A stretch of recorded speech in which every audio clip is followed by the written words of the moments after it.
बीड जिल्ह्यामध्ये 1281 शस्त्र परवाने आहेत. त्याच्यापैकी 232 शस्त्र परवाने रद्द करण्यात यावा असा प्रस्ताव बीडचे पोलीस अधीक्षक नवनीत कावंत यांनी जिल्ह्याचे जिल्हाधिकारी अविनाश पाठक यांच्याकडे पाठवण्यात आले होते.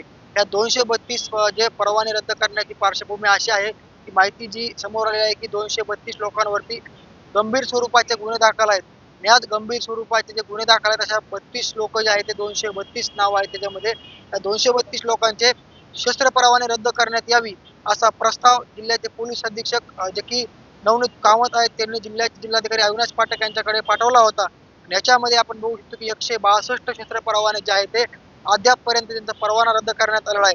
याच्यामध्ये गंभीर स्वरूपाचे गुन्हे दाखल असतील, त्याचबरोबर जे की हवेत गोळीबार असेल, त्याचबरोबर एखाद्या ठिकाणी शस्त्र परवान्याच्या माध्यमातून आपण बघू शकतो की हवेत गोळीबार करणं असेल, एखाद्या गाडीची पूजा करतानाचे व्हिडिओ असेल, अशा व्यक्तींचे शस्त्र परवाने जे आहेत आता जिल्ह्याचे जिल्हाधिकारी अविनाश पाठक यांनी रद्द केलेले आहेत. हा प्रस्ताव जे आहे ते जिल्ह्याचे पोलीस अधीक्षक नवनीत कामत यांच्याकडून जिल्हाधिकारी यांना पाठवण्यात आला.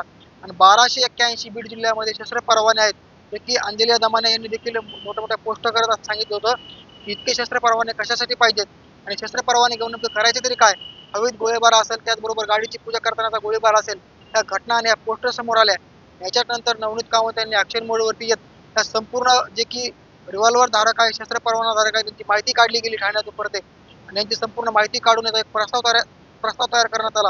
आणि हाच प्रस्ताव जिल्हाधिकारी यांच्याकडे पाठवून अद्यापपर्यंत 162 शस्त्र परवाने जे आहेत ते जिल्हाधिकारी अविनाश पाठक यांनी रद्द केलेले आहेत. त्याच्यामध्ये 232 लोकांचे प्रस्ताव पाठवण्यात आले होते.